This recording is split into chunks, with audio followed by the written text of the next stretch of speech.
If there's one constant about customer experience, it's that it's ever-changing. The channels customers choose to interact through continue to shift.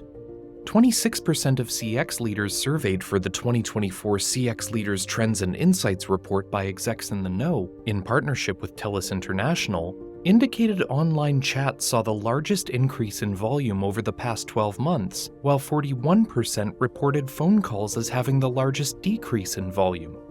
And brands are harnessing innovation to gain an edge over their competition. In the same survey, 73% of CX leaders say their company is making investments in artificial intelligence, up from only 48% the previous year. As technology evolves and customer expectations change, brands need to ensure they're staying one step ahead when it comes to providing an effortless customer experience. Today's expert guests will highlight trends in CX involving customer centricity, the collection and application of data, advancements in technology, and the evolution of outsourcing partnerships. So today on Questions for Now, we'll ask, what trends are shaping customer experiences in 2024?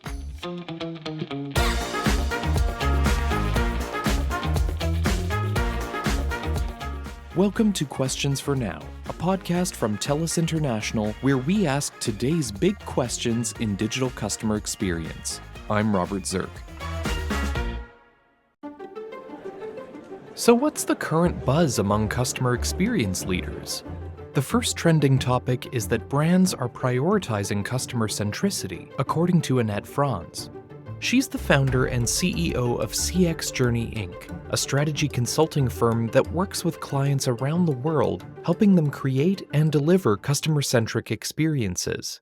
Annette is also a keynote speaker, coach, and CX thought leader, having published 2 important books on the topic. Most recently, Built to Win, make the customer experience part of your company's DNA. She highlighted a greater interest in customer centricity, that is, viewing business decisions through the lens of your customer and prioritizing the customer as the focal point of your company culture. Somebody asked me the other day, is this customer centricity thing going away? Do people even care about that anymore? And I'm seeing more and more research from organizations that are saying, hey, you know what? Customers are a top priority for CEOs. So I think that, to me, speaks volumes in terms of it's not going away. It's only going to become more and more prevalent. But despite the wider trend toward customer centricity, some CX leaders still experience challenges getting buy-in from their CEOs.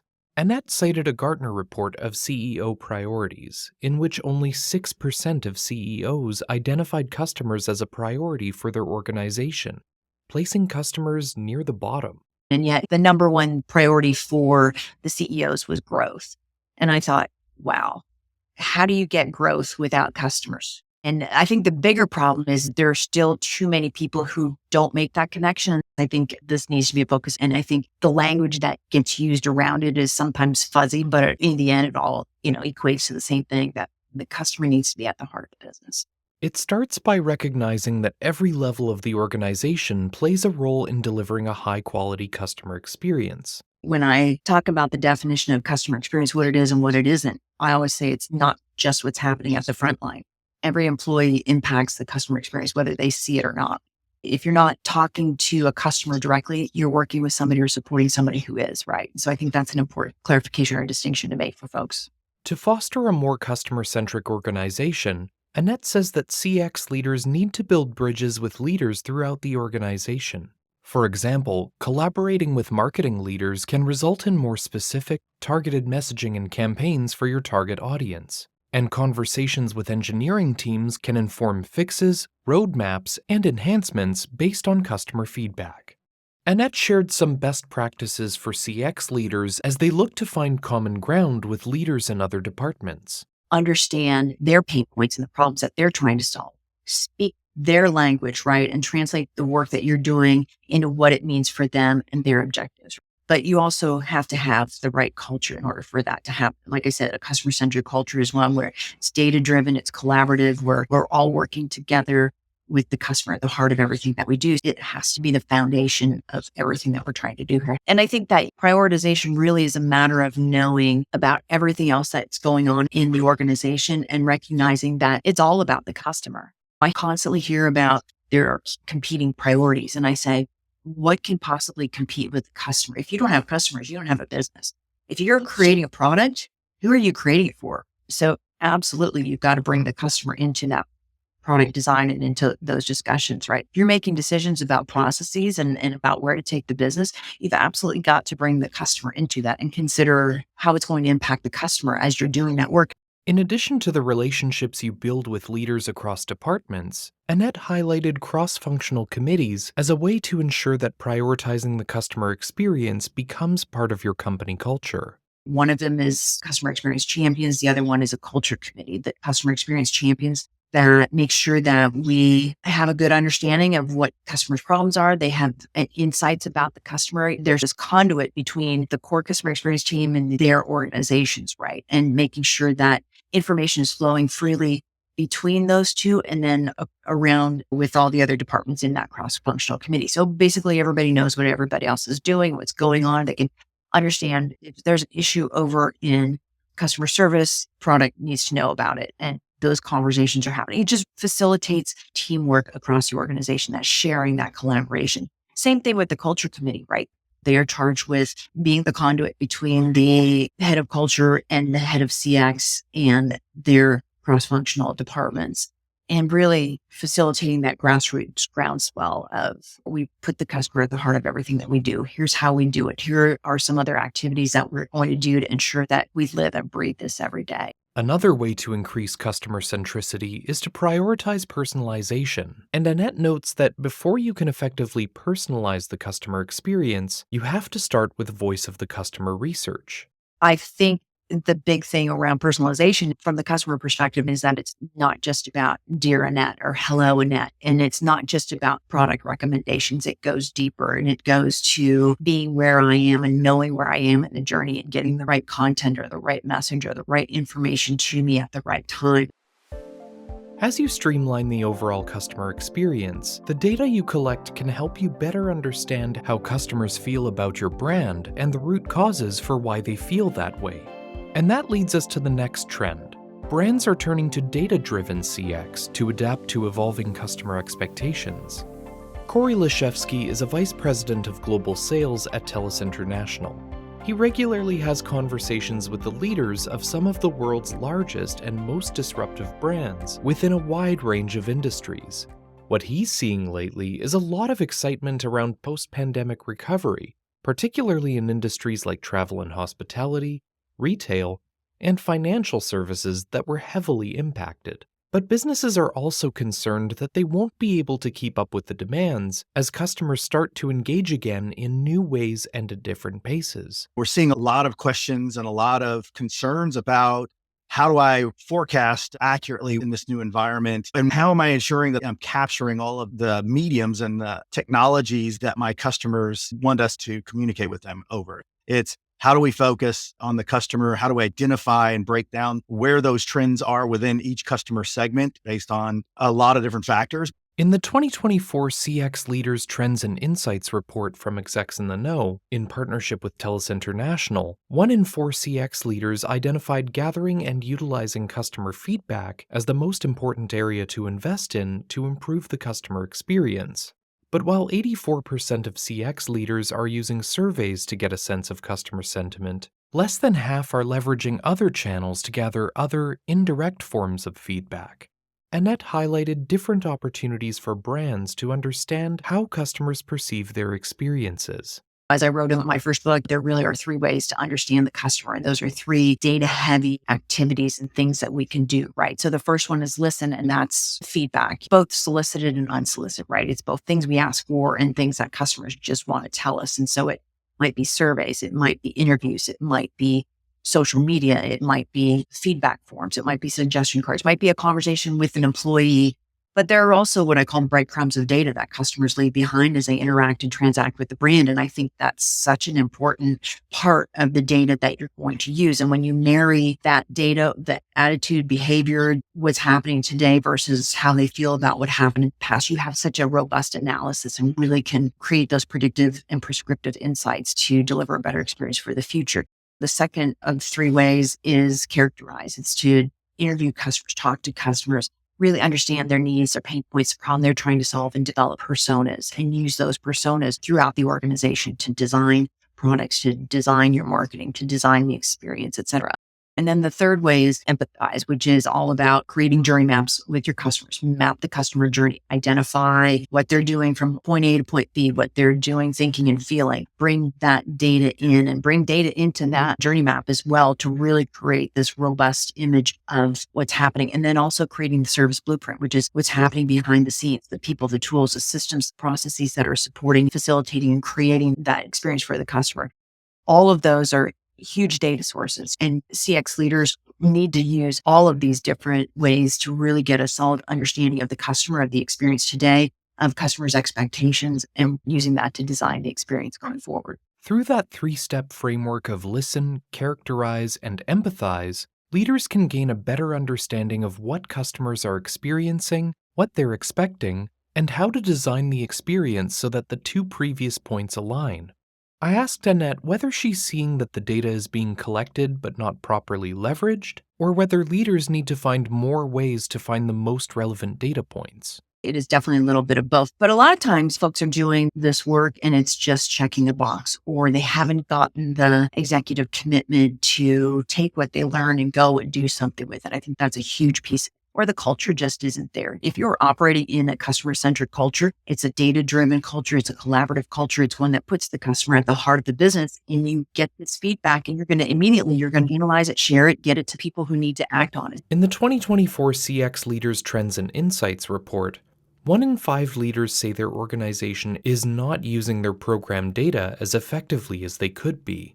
Finding ways to leverage the right data for greater customer insights can present a big challenge, especially when working with legacy technology systems. Data is at the heart of designing and delivering a great experience, and data is what's going to be at the root of delivering that personalized experience. So it's where's the data, what I refer to as contextually relevant data. What do we have? What's the quality of that data? It's everywhere, right? And then we have the technology. We've got these disparate legacy systems where the data is housed all over the organization, especially if there have been mergers and acquisitions. And so that makes it really challenging. When your data is fragmented across several systems, it creates real challenges for those looking to see the complete picture.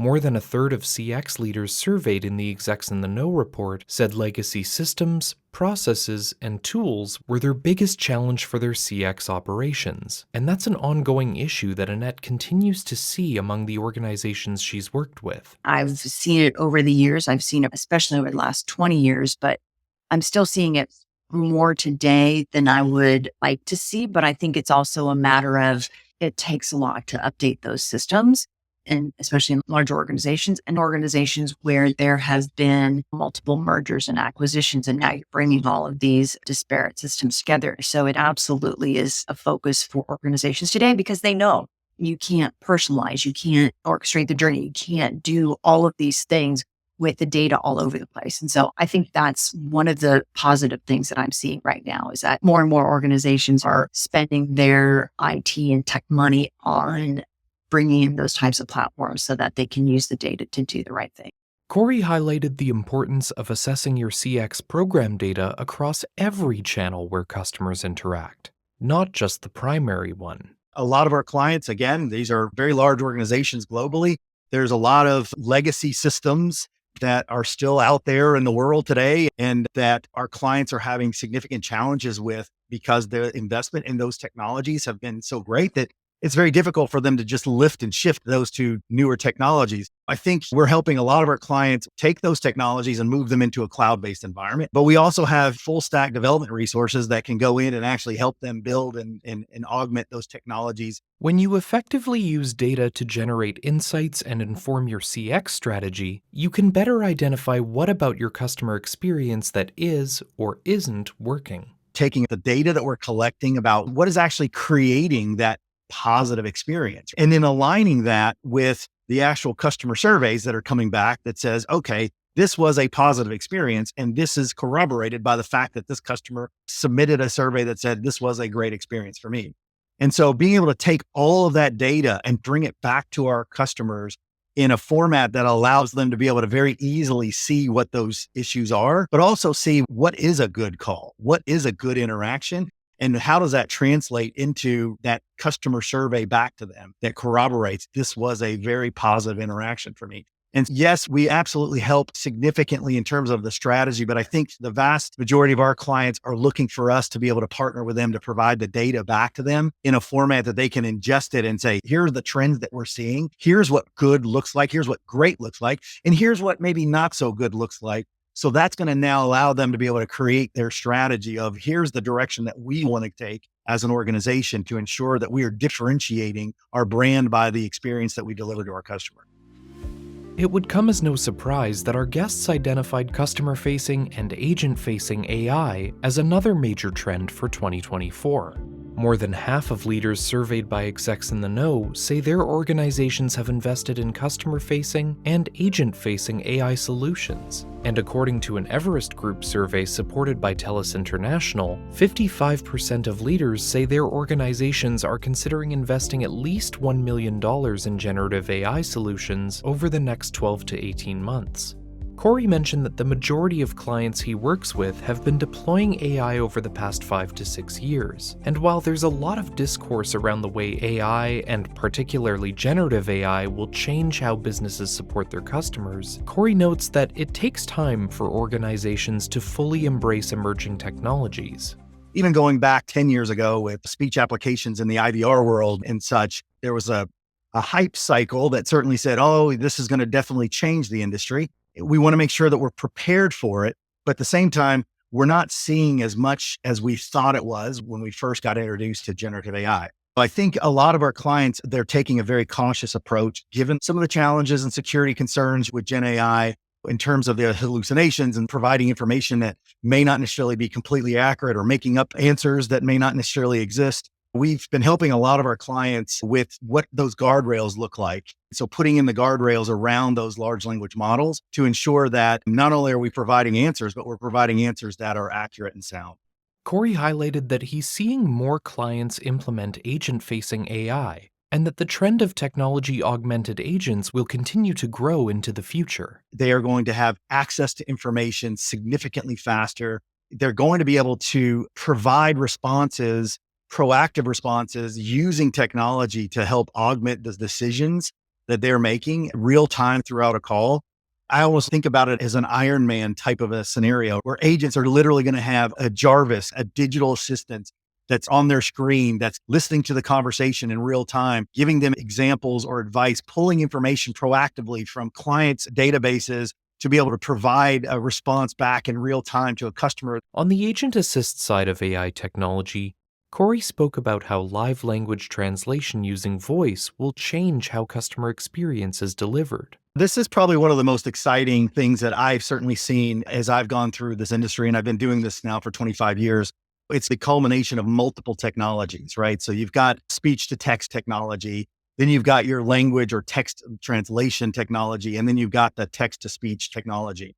And when you put all those three together, it forms a really impressive capability to be able to do real-time language translation via voice. Now, today, we're seeing it already pretty dramatically across the text version. So emails and chats and SMS response, we're seeing a lot of text language translation capabilities. The adoption of these large language models has allowed that particular technology to advance pretty dramatically, just even in the last 10 months or so.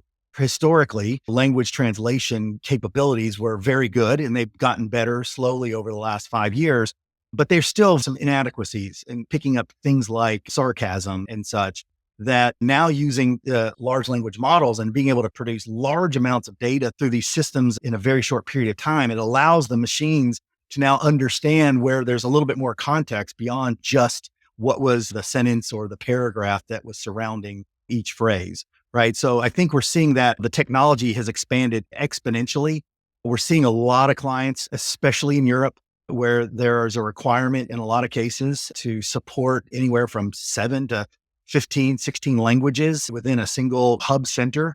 And so being able to have language translation capabilities that is a really high quality has given a significant advantage for us to be able to support. And a lot of the folks that have operations in Europe to be able to support multiple languages with a much smaller subset of actual agents. Near real-time voice translation can help reach and support more customers while also providing a greater level of personalization, right down to different voices, dialects, and regional accents. And what's really helping is at any one point in time, our goal would be to have native language speakers responding to customers. And in a lot of cases, because the volumes are fairly small in some of these languages, it might be possible to staff an agent within particular hours of operation. But what happens to all those calls that kind of flow towards the end? We call them the bookmarks, right? So at the beginning, prior to a shift, or after that peak volume. And so it's allowing us to be able to still respond to those calls, but actually staff humans during the peak hours that are those C1 native language speakers. And then during those off hours where it might not make sense to have a person staffed, we can now leverage this technology to be able to still support and provide really good experiences from a customer perspective. While technology like generative AI will change processes, it won't remove the need for contact centers or the humanity in your customer experience. We don't see that happening anytime in the near future. And although we do think that the contact center interactions are going to continue to be more and more complex, the key is going to be the ability for us to be able to leverage the technology to support an agent so that the agent can now focus on making that human connection with a customer during each interaction, as opposed to having to navigate through multiple systems and still try to keep a conversation going at the same time. Many top brands choose to work with a digital CX partner like TELUS International to reach these new objectives, including prioritizing customer centricity, delivering data-driven CX, and leveraging agent-facing and customer-facing AI. But as our final trend highlights, these types of CX partnerships are trending in a new direction as well. Kory mentioned that a decade ago, clients were looking to deliver the same level of service and performance at the lowest cost. But today, that's changed, and partners need to bring more to the table. So the assumption is you run a call center operation as good as or better than either my current existing partner set or my internal operations. And so now the question becomes, what other services can you provide? What other value can you deliver outside of running a really good call center operation, right? What kind of data can you deliver back to me in terms of the interactions that your teams are handling? What kind of transformation, digital consultancy services can you provide for me that can help me guide my path in terms of strategy on the deployment of various technologies? Now it's innovation, it's digital consulting.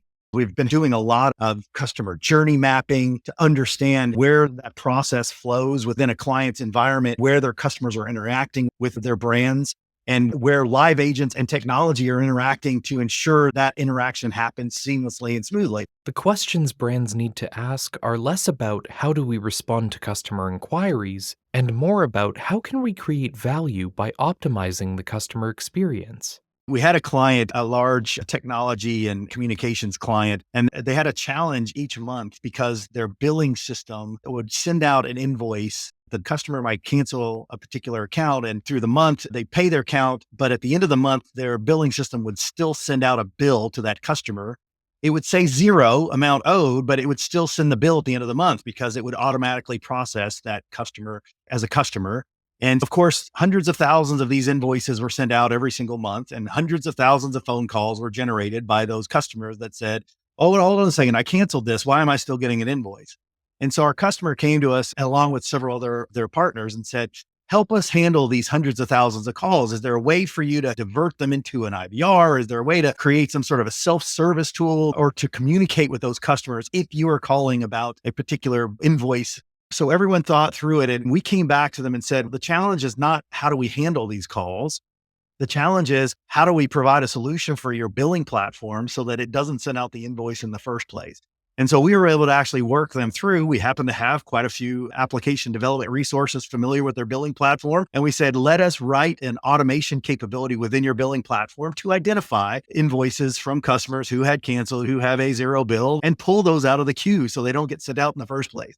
And I think one of the things that illustrated from a client perspective was you're not just looking at how to help me downstream. And so a lot of these things that we see, even as the technology progresses moving forward, are not going to be visible things that the customers even see, right? It's going to be all these things on the back end that ensures that the customer never has to reach out and have an interaction in the first place. And I think those are some of the things that we're going to see more and more. Every single client that we talk to today is actively engaged in various strategic initiatives to improve those technologies, reducing the need for customers to have a poor experience. And every positive interaction along the customer journey adds up. Even if the customer doesn't make an additional purchase from your brand, they might keep your brand at top of mind when making a recommendation to a friend, family member, or colleague. We call it the value sell, right? So there might not be an upsell or a cross sell in terms of a pitch or a potential opportunity to increase a dollar amount, but the value that you're creating during that interaction and the value that you're creating for the brand in that interaction matters. And I think that's what's ultimately going to start to differentiate. We're already seeing it across a number of our clients' environments. They are differentiating themselves through the value that they create and by how easy it is to do business with them in their respective industries. Those are the brands that we love to partner with, and those are the ones that we're already starting to see move leaps and bounds through their industries.